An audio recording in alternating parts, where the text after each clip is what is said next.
Dabar esu aplinkosaugininkė, bet aš save vadinčiau gal daugiau aplinkosaugos advokaciją užsiimančių žmogum, kuris klauso būtent aplinkosaugininkų ir padeda jų mintims, faktams nueiti pas politikus. Tai va, turime protestą, kuris yra visiškai mano vertinimų vertybės parodantis protestas. Tokia teorija, kurią aš tikiu, kad šitie konfliktai visų pirma yra vedami pasaulėžiūros ir vertybės. Ir vienas iš vertybių būtent yra ta vadinama egocentrinė. Tai yra, kada žmogus turi valdyti gamtą, žmogus privalo gamtoje ūkininkauti, žmogus privalo būti valdovas, gamta turi tarnauti. Kitas vadinamas taip ekocentrinis, kada manoma, kad visi aplinkui turim sugyventi. Ir labai daug tyrimų yra parodė, kad šitie du požiūriai iš principo yra labai skirtingi ir jie sąlygoja, kaip žmogus žiūrės į aplinką ir kaip žmogus formuos savo ūkinę veiklą. Tai čia, sakykime, manęs nenustebino visai, kad prie ūkininkų prisijungė medžiotojai ir prisijungė būtent miškininkai. Nes tai yra tradiciškai būtent to tokio egocentrinio, antropocentrinio pasaulėžiūros žmonės. Ir dažnai iš jų išgirsime, kad miškas užlamštintas, žemę reikia valdyti, čia negalima, reikia viską sutvarkyti. Ta prasme, visas tas toksai valdymo modelis.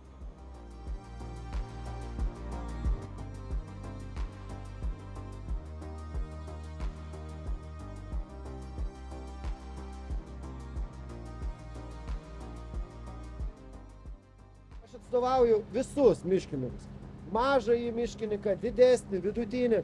Atstovauju privačių miškų valdų savininkų interesus.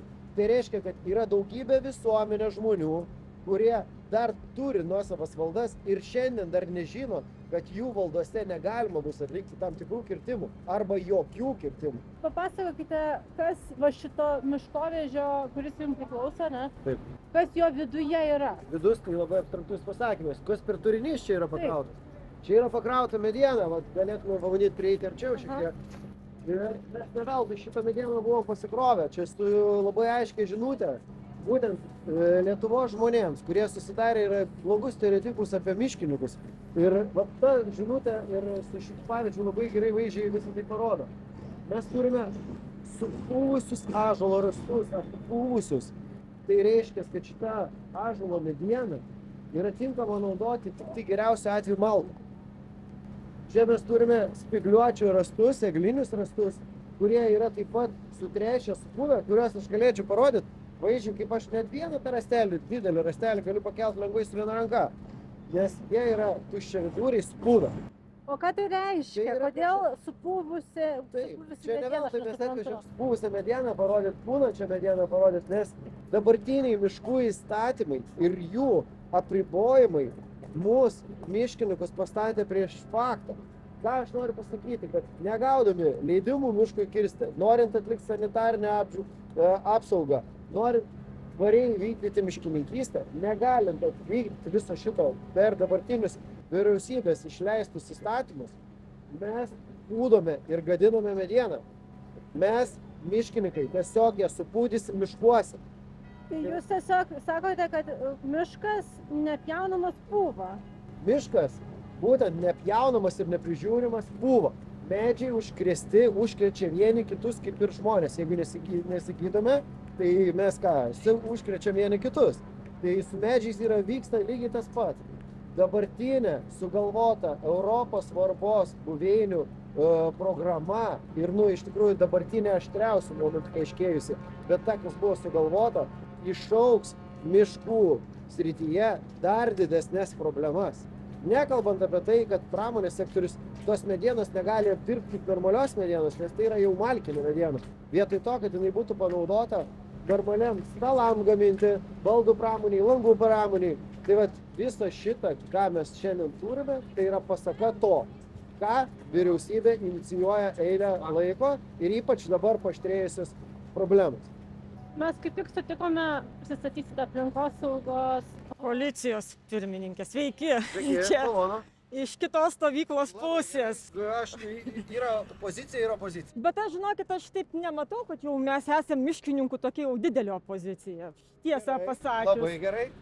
Nors man įdomu, čia yra iš Natūros 2000 šitie visi. Šita mediena yra iš Natūros 2000 teritorijos. Ir tas ąžuolas.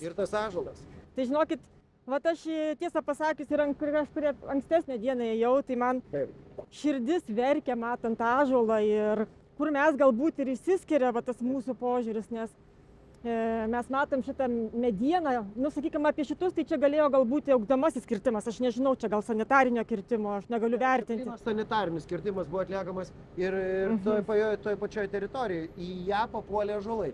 Tai čia va tai yra vieta, dėl ko mes ir diskutavom dabar ir kur norėjom, kad tai pirmas dalykas, va, tas ąžuolas jisai galėjo likti gamtai, jisai labai reikalingas gamtai. Jisai galėjo likti kaip biologinės įvairovės vieta, tai yra, kaip mes miškininkai sako, mirštanti mediena, mes gamtininkai sakom, tai yra gyvastinga mediena, kurios reikia palikti, nes ten yra, kur apsigyvens rūšys. Ir jeigu jūs ją paliktumėte, nes jinai jūs sakot, vis tiek jau viskas. Yra malkinė. Jau jinai malkinė, o gamtai tai jinai yra pati ta, kurios reikia. Aš nesiginčinu, kad mes turime tą padaryti ir aš galiu pasakyti, kadangi Privačių miškų asociacija, dauguma jų narių laikosi FSC standarto. FSC standartas sako, kad mes kirzdami mišką, turime palikti netgi didesnį medžių skaičių hektare paliekamų medžių. Biovairovė, ne? Jie taip vadinasi. Mes turime palikti negyvos medienos ne mažiau kaip 5% ant žemės, kad būtų, kaip ir sakote, vabaliukam, graužikam, paukšteliam, kad būtų visai kitai florai, kaip sakoma, faunai, ką ten vykti. Šitose, taip kaip jūs ir sakote, spygliuočių medienoje yra daug mažiau negu lapuočių medienoje, bet čia yra kur kam gyventi. Tai 5% laikantis standarto, mes ir taip papildome. O kodėl jūs tą ąžuolą paėmėte? Tai įsivaizduokite, kad čia yra vienas iš tų ąžuolų, iš milijono ąžuolų, kuris atvažiavo į Vilnių. Čia, kaip sakau, kodėl mes sudeginam dabar 3 litrus dyzelio, būdami Vilnių? Kodėl mes čia dabar sugaišom kažkiek laiko kažką darydami? Mes norim parodyti. Mes dėl to ir jį paėmėme. Nes mums yra tikslas parodyti, kad jeigu mes nevykdysime tvariai miškininkystės, tvariai pabrėžiu, mes turėsime galbūt visus tokius ąžuolus. Todėl, kad noriu pasakyti dar kartą, kadangi jūs esate specialistai, manau, kad įsigilinusi šitą situaciją arba ir galite apginti savo poziciją, tai tvarumas reiškia tai ne tai, kad nieko nedaryti. Ir aš manau, kad ir jūs pati gerai sutiksite, kad be tvarios miškininkystės nesisaugos miškas pats. Aš nesutiksiu. Nesutiksit? Nesutiksiu. Ir čia kodėl nesutiksiu? Dėl to, kad ką mes matome iš tiesų, ir čia matyti ir jūs pripažinsite, ir gamtininkai tą, nors daug kur nuomonė skiriasi. Tai kad ta klaida, bet čia visoje Europoje klaida, tai yra pasodinti vieną rūšį, vieną amžį medyną. Pripažįstame tą. Ir dabar kas? Dabar iš tiesų ir tos visos kenkėjų, mes taip kenkėjai, nes vabaliukai vadinkime. Taip. Invazijos jos yra dėl ko susijęs? Jos yra ir dėl to, kad yra tas labai daug mitybinė ir gamta. Nesugeba savęs apginti. Ir gamta, o gamta ne visą laiką nori rūšinti, mišrinti. Jos tokie, tokie yra. Ir žiūrėkite, jeigu mes turėtumėm tokius miškus kaip Punios giria, čia mūsų tokia vizija, svajonė. Gerai. Svajonė, kad mes kaip Punios giria turėtume, Punios šilas. Punios šilas, taip. Ne šilas, bet tas rezervatinė dalis, kur tas sengirė, kurią mes turim filmuoti.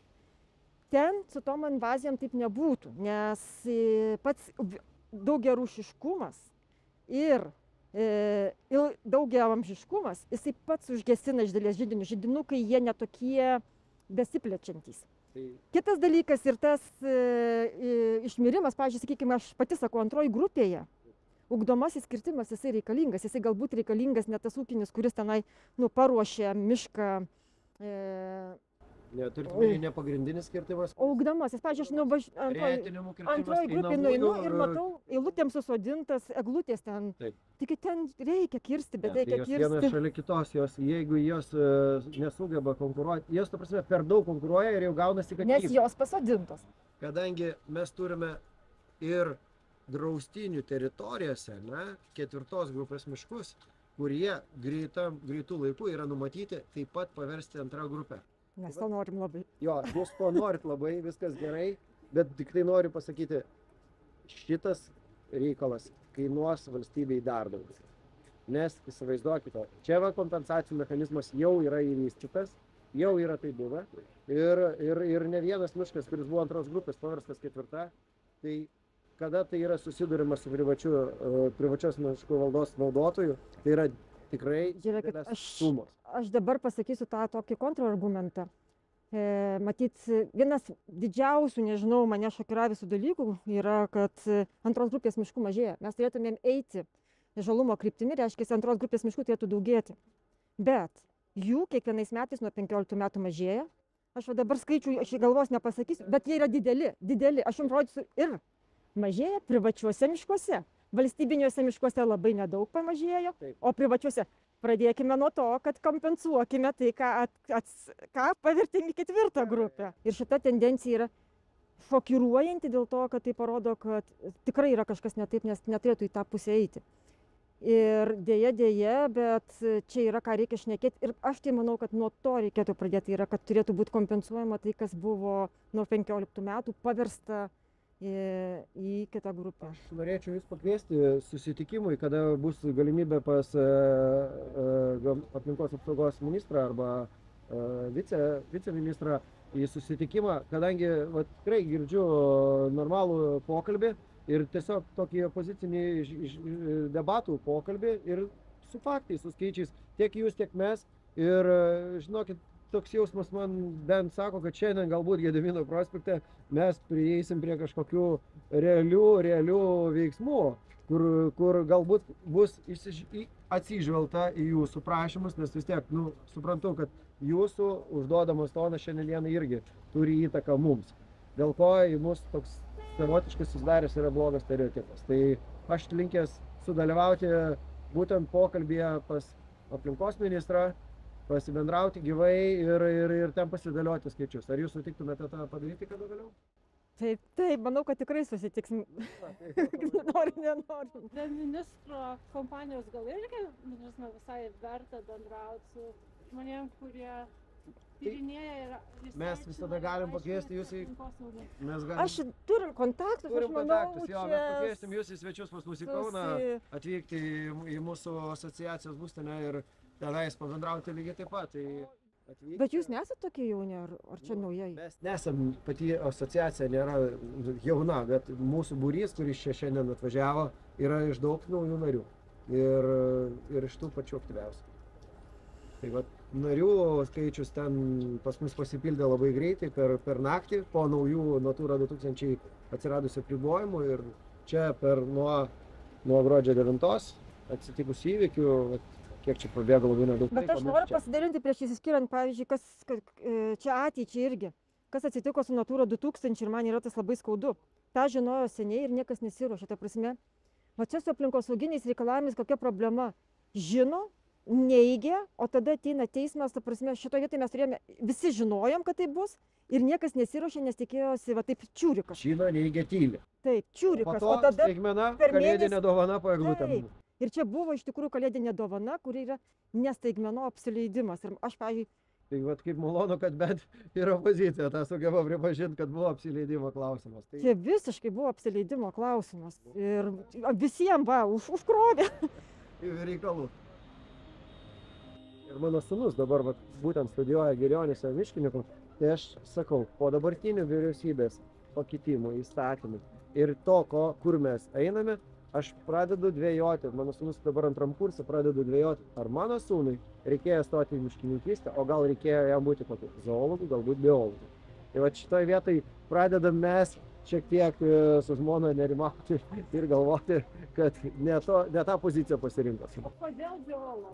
Ne, suprantat, kad saugotojų ir daugėja ir norisi, kad, esmė, kad saugotojų toks poreikis auga labiau negu miškininkų. Jeigu mes eisime taip tolyn, tai mes nueisime iki to, kad saugotojų bus daugiau negu vykdančių veiklų. Bet saugojimas irgi veikla šiaip jau. Saugojimas taip pat yra veikla. Ir labai naudinga veikla. Čia yra, manau, neteisingas supratimas, kad saugojimas tai yra kažkas tai antiveikla. Nu ne, tai yra, čia yra viskas naudinga. Reikia mums medienos, kad, aišku, neviršytų pajėgumus. Mums reikia tie, kurie saugo, kurie monitorina. Mums reikia valstybėje, čia gal ir suprantama, ne tik žemę arti reikia. Reikia ir kad kažkas valdytų, ir kažkas skaičiuotų, kažkas monitorintų. Tikrai taip. Ir visi mes manau, kad visi Ten visi šitoj pačioj visuomenėj. Savo pusės, kaip sakau, išdėstam šitą poziciją, kad sūnus galbūt renkasi, galbūt. Nesat gamtos sergėtojas, taip tiesiog. Gamtos sergėtojas čia net neklausimas.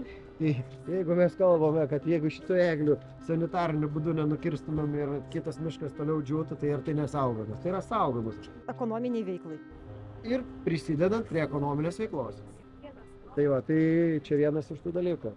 Bet manau, kad čia mes gerą pradžią padarėm. Taip.